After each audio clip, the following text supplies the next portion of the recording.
السلام عليكم ورحمة الله وبركاته. نحمده ونستعينه ونستغفره ونؤمن به ونتوكل عليه ونعوذ بالله من شرور أنفسنا ومن سيئات أعمالنا. من يهده الله فلا مضل له ومن يضلله فلا هادي له. ونشهد أن لا إله إلا الله وحده لا شريك له. ونشهد أن سيدنا مولانا محمدا عبده ورسوله. قال الله تعالى في القرآن العظيم والفرقان المجيد: أعوذ بالله من الشيطان الرجيم بفضل بسم الله الرحمن الرحيم. والله خلقكم ثم يتوفاكم ومنكم من يرد إلى أرذل العمر لكي لا يعلم بعد علم شيئا إن الله عليم قدير. قال نبينا صلى الله عليه وسلم: أعمار أمتي ما بين 60 إلى 70، أو كما قال عليه الصلاة والسلام وتسليم. صدق الله مولانا العلي العظيم، صدق النبي صلى الله عليه وسلم. رب اشرح لي صدري ويسر لي أمري واحلل عقدة من لساني يفقهوا قولي. سبحانك لا علم لنا إلا ما علمتنا إنك أنت العليم الحكيم. புகழனைத்தும் அல்லாஹ்விற்கே சொந்தம். இறையுலக தலைவரும் பெருமானார் ரசூலை கரீம் ஸல்லல்லாஹு அலைஹி வஸல்லம் அவர்கள் மீதும், அவர்களை பின்பற்றிய சஹாபாக்கள், தாபியீன்கள், தபா தாபியீன்கள், இமாம்கள், அவுலியாக்கள், ஷுஹதாக்கள், நாதாக்கள், சாலிஹீன்கள், குறிப்பாக இங்கு அமர்ந்திருக்கக்கூடிய நம் அனைவர்களின் மீதும், முஃமினான முஸ்லிமான ஆண் பெண் அனைவர்களின் மீதும் அல்லாஹ்வினுடைய சாந்தியும் சமாதானமும் அன்பும் அருளும் பாதுகாப்பும் என்றும் உண்டாவதாக. ஆமீன். 1447வது ஹிஜ்ரி ஆண்டு முதலாவது மாதமான முஹர்ரமினுடைய மாதம் பிறை 15 ஜுமாவினுடைய நாளில் நாம் அமர்ந்திருக்கிறோம். அல்லாஹ் தஆலா இந்த ஜுமாவினுடைய அனைத்து நலன்களையும் அடைந்து கொண்ட நல்லவர்களாகவும் நம் அனைவர்களையும் அல்லாஹ் கபூல் செய்வானாக. அல்லாஹ் நோயற்ற வாழ்வை நம் அனைவர்களுக்கும் நசீபாக்கி தருவானாக. நினைத்து வாழக்கூடிய நல்ல முஃமின்களாக நம் அனைவர்களையும் கபூல் செய்வானாக. பாவங்களை விட்டு தூயவர்களாக அல்லாஹ் தஆலா அனைவர்களையும் ஆக்கி அருள் புரிவானாக. நல்ல மனைவி மக்களை நசீபாக்கி தருவானாக. பிஹக்கி சய்யிதினா வ ஆலி சய்யிதினா முஹம்மதின் ஸல்லல்லாஹு அலைஹி வஸல்லம். இதற்குரிய அல்லாஹ் நல்லடியார்களே, நாம் தலைப்பில் ஓதி காட்டிய அருமையான ஒரு வசனம். அந்த வசனத்துல அல்லாஹ் தஆலா இப்படி ஒரு செய்தியை சொல்லி தருவான்: வல்லாஹு ஹலகக்கும், அல்லாஹ் தான் உங்களை படைத்தான். அடுத்து சொல்லும்போது சும்ம யதவஃபாக்கும், உங்களை மரணிக்க செய்வதும் அவன்தான். வமின்கும் மன் யுரத்து இலா அர்தலில் உம்ரி, இந்த மனிதர்களையே சிலர்களை அல்லாஹ் தஆலா இப்படி வைத்திருக்கிறான் என்பதாக அல்லாஹ் தஆலா அடுத்து, அதாவது வாழ்வு பிறப்புக்கும் இறப்புக்கும் நடுவுல உண்டான ஒரு விஷயத்தை அல்லாஹ் தஆலா சொல்றான். வமின்கும் மன் யுரத்து இலா அர்தலில் உம்ரி லிகை லா யஅலம பஅத இல்மின் ஷைஆ. சுப்ஹானல்லாஹ். அதாவது வாழும் காலத்துல நல்ல கல்விகள் கற்று, ஆனால் பின்பு அதனை எல்லாத்தையும் மறந்து நாம என்ன செய்யறோங்கிறதே தெரியாமல் போகும் அளவிற்கு உண்டான ஒரு முதிர்ச்சி. அப்படிப்பட்ட முதிர்ச்சியிலும் சில மனிதர்கள் உங்களிலே இருக்கிறார்கள் அப்படிங்கிற செய்தி அல்லாஹ் சொல்லுவோம். அதெல்லாம் சொல்லிட்டு கடைசியில இன்னல்லாஹ அலீமுன் கதீர், அல்லாஹ் தஆலா தான் மிக அறிந்தவன், அவன் தான் ஆற்றல் உடையவன் என்ற செய்தியை சொல்லி அந்த வசனத்தை அல்லாஹ் முடிப்பான். கண்ணியத்திற்குரியவர்களை, இந்த வசனத்துல நாம் நன்றாக சிந்தித்து பார்த்தோம் அப்படின்னு சொன்னா, பிறப்புங்கிறது என் கையில தான் நான் வச்சிருக்கிறேன் அப்படிங்கறது அல்லாஹ் சொல்கிறான். மவுத்துங்கிறதையும் நான் தான் கொடுப்பேன் அப்படிங்கிறதையும் அல்லாஹ் சொல்கிறான்.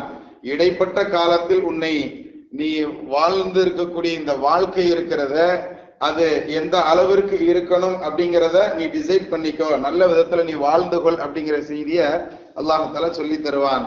அதுல கடைசியாக அந்த வாழக்கூடிய மனிதனிலேயே ரொம்ப நீளமான காலம் வாழக்கூடியவன், அந்த நீளமான வயது என்னங்கிறத சொல்லும் பொழுது அர்தலில் உம்ர் அப்படிங்கிறத அல்லாஹ் அந்த வசனத்துல சொல்லுவாங்க. அர்தலில் உம்ர்னா இயலாமல் போகும் அளவிற்கு முடியாத காலம் வரைக்கும் உண்டான வயது அப்படிங்கிறத நமக்கு அந்த ஆயத்தினுடைய விளக்கத்துல விளக்கவான்கள் சொல்லி தருவாங்க. வயோதிக பருவம், அதிலும் எப்படிப்பட்ட வயோதிக பருவம்னா மிக தளர்ந்த வயோதிக பருவம். நாம என்ன செய்யறோங்கிறத தெரியாத அளவிற்கு உண்டான நிதானம் இல்லாத வயோதிக பருவம். குழந்தை இருக்குது இல்லையா, பிறந்த குழந்தை ஒரு 2 வயது வரைக்கும் அது என்ன செய்துங்கிறதே அதுக்கு தெரியாது, அப்படித்தானே? அல்லாஹ் அந்த நபி ஸல்லல்லாஹு அலைஹி வஸல்லம் ஒரு ஹதீஸ்ல ரொம்ப அருமையாக சொல்லி தருவாங்க. மனிதனுடைய வாழ்க்கையை பற்றி வரக்கூடிய அந்த ஹதீஸ் ரொம்ப அருமையான ஹதீஸ். வாழும் காலம் எப்படி இருக்கணும், எப்படி ஆக்கிக்கிடணும் அப்படிங்கிறத பத்தி ரொம்ப அருமையாக சொல்லக்கூடிய ஹதீஸ். இந்த ஹதீஸை இமாம் இப்னு கஸீர் ரஹ்மத்துல்லாஹி அலைஹி அவர்கள் என்ன செய்யறாங்க, தங்களுடைய கிதாப்ல தப்சீர்ல பதிவு செய்திருக்கிறார்கள். அபு யஅலா என்ற ஹதீஸ் கிதாபில் பதிவு செய்யப்பட்ட ஹதீஸ் இது என்பதாக சொல்லி தங்களுடைய கிதாப்ல இப்னு கஸீர் ரஹ்மத்துல்லாஹி அலைஹி பதிவு செய்யறாங்க. அனஸ் ரலியல்லாஹு தஆலா அந்த ஹதீஸை சொல்லி தர்றாங்க. அல் மௌலூது, பிறகுந்த குழந்தை இருக்குத, ஹத்தா யபுலுகல் ஹின்ஸ, வயது வரும் வரைக்கும், பருவ வயதை அடையும் வரைக்கும் இந்த பிள்ளைகள் செய்யக்கூடிய நல்ல காரியங்கள் எல்லாம் இருந்துச்சு அப்படின்னு சொன்னா அந்த நல்ல காரியங்களினுடைய கூலிகளை அல்லாஹ் அந்த பிள்ளைகளுடைய பெற்றோர்களுக்கு எழுதுகிறான். பருவ வயதை அடையாத பிள்ளைகள் இருக்கிறாங்கன்னு சொன்னா அவங்க செய்யக்கூடிய நல்ல காரியங்களை, அவர்கள் செய்யக்கூடிய நலவுகள், இது எல்லாத்தினுடைய கூலிகளை, அதனுடைய நன்மைகளை எல்லாம் யாருக்கு எழுதுறான்? பெற்றவங்களுக்கு எழுதுறான்.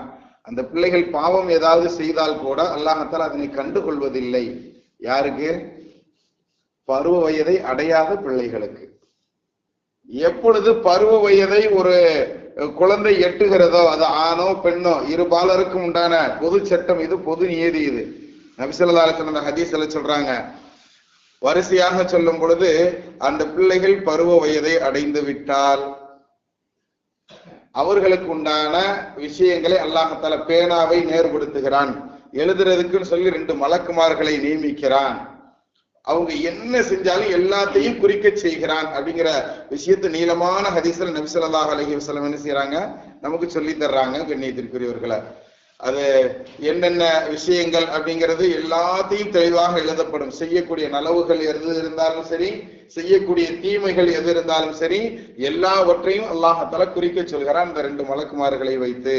அப்படிங்கிற இந்த விஷயங்களை நபி ஸல்லல்லாஹு அலைஹி வஸல்லம் அவர்கள் சொல்லக்கூடிய இந்த ஹதீஸ்ல நமக்கு சொல்லி தர்றாங்க. இது எது வரைக்கும் அப்படின்னு சொன்னா அந்த மனிதன் மௌத்தா போற வரைக்கும் எல்லாமே குறிக்கப்படும். அதிலும் குறிப்பாக வாலிப காலம் முழுவதும் அந்த மனிதனுக்கு இது எல்லாமே சரியாக எழுதி வைக்கப்படும். வாலிப காலம்ங்கிறது எத்தனை வயசு அப்படிங்கறது நமக்கு ஹதீசுகள் சொல்லி தரும் பொழுது 40 வயது வரைக்கும் என்பதாக நமக்கு ஹதீசுகள் சொல்லி தரும். அப்ப எப்ப இந்த மனிதன் 40ஐ அடைகிறானோ, அடுத்து அந்த ஹதீஸ் நபி ஸல்லல்லாஹு அலைஹி வஸல்லம் சொல்றாங்க, ஃபஇதா பலக 40 சனத்தன், 40 வயதை ஒருவர் அடைந்தால், அது ஆணோ அல்லது பெண்ணோ, நபி ஸல்லல்லாஹு அலைஹி வஸல்லம் அடுத்து சொல்றாங்க, 40 வயதை அடையும் பொழுது, அது அந்த 40 வயது வரைக்கும் அவர் இஸ்லாத்திலேயே இருக்கிறாரு, தீனுல் இஸ்லாத்துல நிலைத்து இருக்கக்கூடிய ஒரு சூழலோடு அவர் இருந்தார் அப்படின்னு சொன்னா அல்லாஹ் வாக்குறுதி தர்றான், அவருக்கு 3 விதமான நோய்களை அல்லாஹ் தருவதில்லையா. ஏன் அப்படின்னா இந்த கிஃப்ட் எதுக்காண்டி கொடுக்கறான்னா 40 வருஷமா தீனுல் இஸ்லாத்துக்குள்ள இருக்கிறதுனால, இறைவனுக்கு இணை வைக்காமல் நாம் இருந்தோம் அப்படின்னு சொன்னா அந்த 40 ஆண்டு காலங்கள் நாம் தீனுல் இஸ்லாத்துல இருக்கிறதுனால அல்லாஹ் கொடுக்கக்கூடிய கிஃப்ட் என்ன அப்படின்னு சொன்னா, அல்லாஹ் 3 நோய்களை தருவதில்லை. பைத்தியத்தை தரமாட்டான், வெண்குஷ்டத்தை தரமாட்டான், சொரிசிரங்கை தரமாட்டான் என்பதாக நபி ஸல்லல்லாஹு அலைஹி வஸல்லம் வாக்குறுதி தர்றாங்க. பெரும்பகுதி வாழுதல் அப்படிங்கிறது அந்த கதவு கொஞ்சம் சாத்தியம். வாழுதல், நாம் இந்த உலகத்துல வாழக்கூடிய இந்த வாழ்க்கை இருக்கிறத எல்லோருமே இந்த வாழ்க்கையை என்ன செய்யறோம், ரொம்ப விரும்புறோம், அப்படித்தானே? சமீபத்துல ஒரு யானை ஒண்ணு செத்து போச்சுன்னு சொல்லி 2 நாளைக்கு முன்னாடி பேப்பர்ல பார்த்தோம். 60 ஆண்டு காலங்கள் தான் யானையினுடைய ஆயுள் காலம்.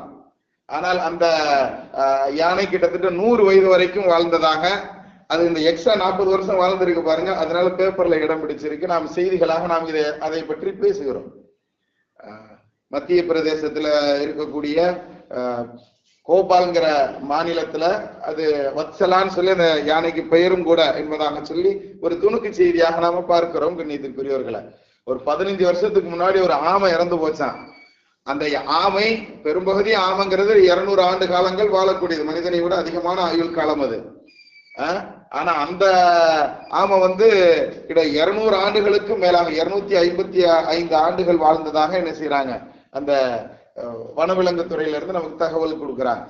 அப்ப இது மாதிரி அதிகத்தை அடைந்தவர்களுக்கு அப்படின்னு சொல்லி உலகத்துல ஒரு மதிப்பு இருக்கத்தான் செய்கிறது என்பதை நாம் இது போன்ற நிகழ்ச்சிகள்ல பார்க்க முடியுது. அல்லாஹாலா இதே மாதிரி மனிதனை போன்று எத்தனை பிராணிகளை இந்த உலகத்தில் படைத்திருக்கிறானோ அத்தனைக்கும் ஆயுள் காலத்தை கொடுத்து தான் அனுப்புகிறான்.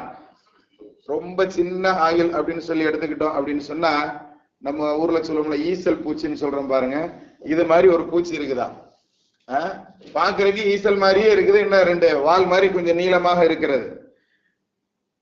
இந்த மேஃப்ளை அப்படிங்கக்கூடிய அந்த பூச்சி கிட்டத்தட்ட 5 நிமிஷம் தான் அதனுடைய ஆயுள் காலமாம். அது வயது அடைந்தது முதல் 5 நிமிடங்கள் மட்டும்தான் கம்மியான ஆயுள். அதிகபட்சமாக அந்த பூச்சி வாழ்றதாக இருந்தால் 1 நாள் வாழுமா, அதிகபட்சமாக வாழ்வதாக இருந்தால். அதனுடைய கம்மியான லைஃப் டைம் போடும்போது 5 நிமிஷம் தான். கூகுள்ல விக்கிபீடியா தட்டி பார்த்தோம்னா தெரியுது கண்ணியத்துக்குரியவர்களை. அதே மாதிரி அதிகமான ஆயுள் காலம் உண்டான பிராணி எது அப்படின்னு சொல்லி பார்க்கும்போது நீலத்திமிங்கலம் என்பதாக சொல்றாங்க.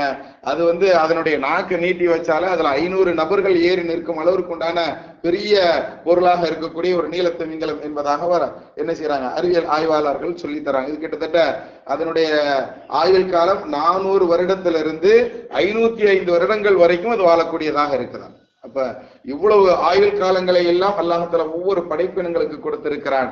ஆனால் இந்த மனிதனுக்கு அல்லாஹாலா நபி ஸல்லல்லாஹு அலைஹி வஸல்லம் அவர்கள் சொல்லும் பொழுது அருமையாக சொல்லி தருவாங்க, என்னுடைய உம்மத்திற்கு உண்டான ஆயுள் காலம் 60க்கும் 70க்கும். அமாரு உம்மதி, என்னுடைய சமூகத்தினுடைய ஆயுள் காலம் என்பது மாபைன சித்தீன இலா சபஈன, 60க்கும் 70க்கும் மத்தியில உண்டானது. அப்படின்னா 60 to 70 வரைக்கும் வாழ்வாங்க. மினிமம்னு எடுத்துக்கிட்டோம்னு சொன்னா 60, மேக்சிமம்னா 70 அப்படின்னு கணக்கு வச்சுக்கிடலாம்.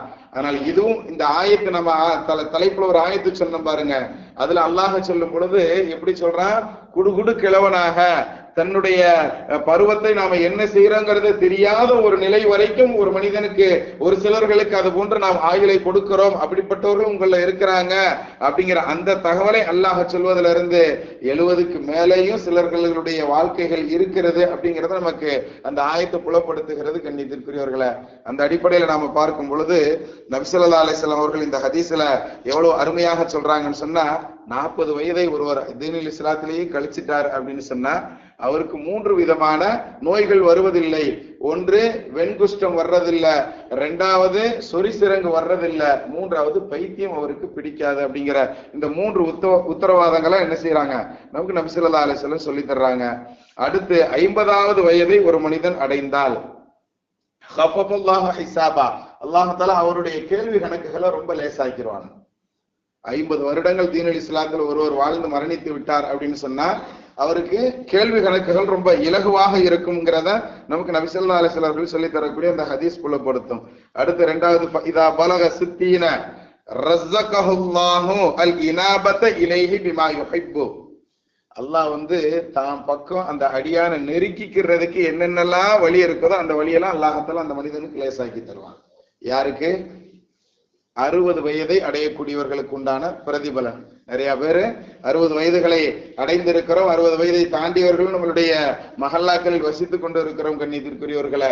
இந்த 60 வயதுங்கிறது ரப்ப நெருங்குறதுக்கு யார் மேல அல்லாஹ் முஹப்பத் வச்சிருக்கிறானோ அவங்களுக்கு கிடைக்கக்கூடிய பாக்கியம். இறைவனை நெருங்குவதற்குண்டான சூழல்களை அல்லாஹ் நிறைய ஏற்படுத்தி தருவான். அல்லாஹ் தஆலா அது போன்ற பாக்கியசாலிகளை நம்ம கபூல் செய்வானாக.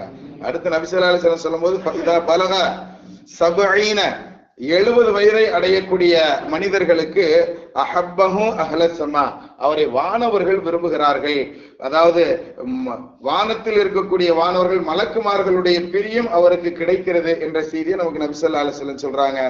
80 வயதை அடையக்கூடியவர்களுக்கு கதபல்லாஹு ஹஸனாதஹு வதஜாவஸ அன் சய்யாத்திஹி, அதாவது நபி ஸல்லல்லாஹு அலைஹி வஸல்லம் சொல்லக்கூடியது 80 வயதை அடையக்கூடியவர்களுக்கு நன்மைகள் மட்டும் அவர்களுடைய புக்ல எழுதப்படும், அவர்களுடைய பாவங்கள் அழிக்கப்பட்டு விடும் 80 வயதை தாண்டிடுச்சுனால.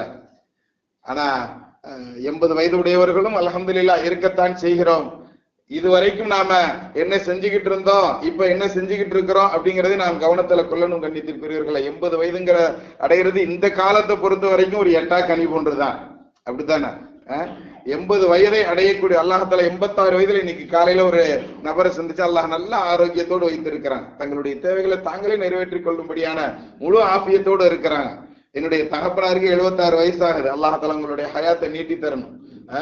எதுக்கு இதை நாம பகிர்ந்துக்கிறோம்னு சொன்னா, அந்த வயது வரைக்கும் நம்மளை வாழக்கூடிய பாக்கியத்தை கொடுத்து அந்த மனிதர்களுக்கு எல்லாம் இது போன்றது ஒரு சிறப்புகளையும் கொடுப்பதாக நபி ஸல்லல்லாஹு அலைஹி வஸல்லம் சொல்றாங்க. அப்படின்னு சொன்னா அதனை அடையணுங்கிற ஆசைகள் நமக்கு வரணுங்கிறதுக்காக வேண்டிதான். பெரும்பாலும் மனுஷனுக்கு 2 ஆசை எப்பொழுதுமே உண்டு. ரொம்ப நாள் வாழணும், உனக்கு மூத்து வரப்போதுப்பான்னு யார்ட்டாச்சும் வயதான குடுகுடு கிழவனிடம் சொன்னாலும் கூட நான் இன்னும் கொஞ்சம் காலம் வாழணும்னு ஆசைப்படுறேன்னு தான் எல்லோரும் நினைப்போம். நாம் உட்பட எல்லோரும் அப்படித்தான். அதே மாதிரி போதுமாப்பா இந்த செல்வம் உனக்கு போதுமான்னு கேட்டா 10,000 தான் எல்லா மனுஷனும் சொல்லுவான். உண்மையிலேயே அசல் செல்வம் என்ன அப்படின்னு சொன்னா, போதுங்கிற மனசு இருந்தா அதுதான் பெரிய செல்வம். அல்லாஹ் அப்படிப்பட்ட பாக்கியமான செல்வத்தை அல்லாஹ் நம் அனைவர்களுக்கும் தந்தரல் புரிவானா. ஆமீன். அப்ப இந்த வயது அப்படிங்கிறதுல 80 வயதை கடக்கும் பொழுது அந்த மனிதருக்கு உண்டான பாக்கியத்தை நபி ஸல்லல்லாஹு அலைஹி வஸல்லம் அவர்கள் சொல்றாங்க. அவனுடைய கணக்கு, அவனுடைய பட்டோலைகள்ல இருந்து நன்மைகள் மட்டும் இருக்கும், பாவங்கள் அழிக்கப்பட்டு விடும். 90 வயதையும் ஒருவர் அடைந்து விட்டார் அப்படின்னு சொன்னா,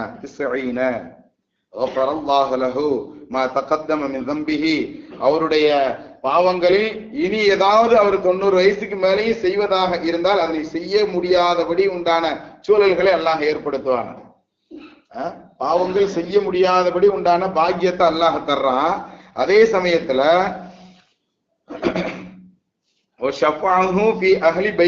தன்னுடைய குடும்பத்துல உண்டானவங்களுக்காக சிபாரிசு செய்யற பாக்கியத்தை அல்லாஹ் தர்றான். தன்னுடைய குடும்பத்துல யாருக்காவது நரகம் செல்லும் வாய்ப்பு இருந்ததுன்னு சொன்னா அவங்கள ரெக்கமெண்ட் பண்ணி ஜன்னத்துக்கு கூப்பிட்டு போற பாக்கியத்தை 90 வயது உள்ள நபருக்கு அல்லாஹ் தருகிறான். இன்னும் மேலும் அல்லாஹ் தருவதாக நபி ஸல்லல்லாஹு அலைஹி வஸல்லம் சொல்றாங்க.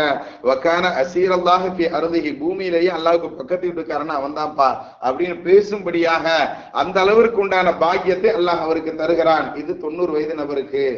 90 வயதுக்கு மேல்தான் அல்லாஹ் சொல்லக்கூடிய அந்த ஆயத்தினுடைய மனிதர்களில் சிலர்களை நாம் இப்படி விட்டு வைக்கிறோம், நல்ல கற்றவர்கள், ஆனால் பின்பு ஒரு காலத்துல அவங்களுக்கு என்ன செய்யறோங்கிறதே தெரியாதபடி தளர்ந்த வயோதிகத்தில் ஆகிவிடுகிறார்கள். இப்படிப்பட்டவர்களையும் நாம் மனிதர்களே உங்களில் வைத்திருக்கிறோம்னு சொல்றான் பாருங்க. இது யாருங்கிறத அந்த தப்சீர்ல இந்த ஆயத்திற்கு விளக்கம் எழுதக்கூடிய இப்னு கஸீர் ரஹ்மத்துல்லாஹி அலைஹி, அதே தப்சீரினுடைய இமாம்கள் சொல்றாங்க, இந்த 90 வயதுக்கு மேல வருது பாருங்க, இவங்கள் தான் அறுதலில் உமர்.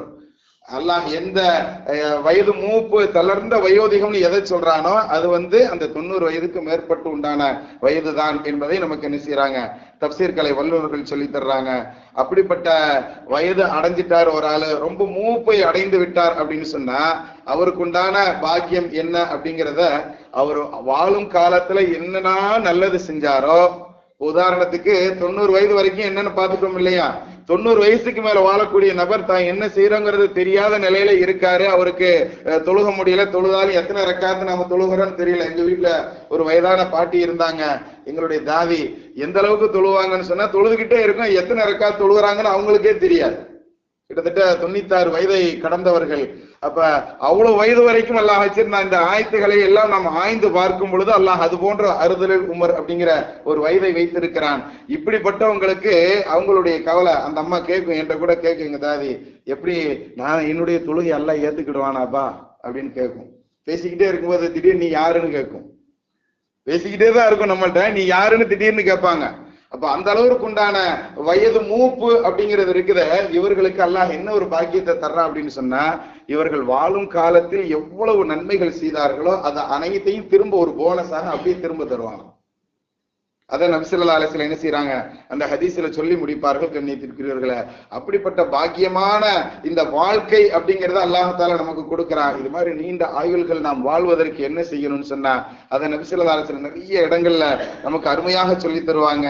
அதாவது உறவுகளோடு சேர்ந்து வாழ்ந்தால் நீண்ட ஆயுள் கிடைக்குமா, உறவுகளோடு சேர்ந்து வாழ்ந்தால் நீண்ட ஆயுள் கிடைக்கும்.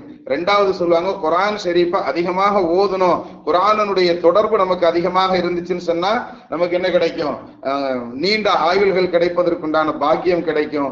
அதே மாதிரி அதிகமாக துஆ செய்யறது அப்படிங்கிற ஒரு விஷயத்தை சொல்றாங்க. அதே மாதிரி அடுத்தவர்களுக்கு நலனை நினைக்கக்கூடிய ஒரு மனிதனாக நாம இருந்தோம் அப்படின்னு சொன்னால் நம்மளுடைய ஆயுள்கள் அதிகமாகும். இது போன்ற ஹதீஸ்கள் நிறைய செய்திகளை நமக்கு சொல்லி தருகிறது. அதையெல்லாம் அமல் செய்து நீண்ட ஆயுள்களோடு நிறைய அமல்களோடு அவனை சந்திக்கக்கூடிய பாக்கியவான்களாக, குறிப்பாக அவனுடைய பொருத்தம் பெற்ற நல்லடியார்களாக அல்லாஹ் தஆலா நம்மை கபூல் செய்வானாக.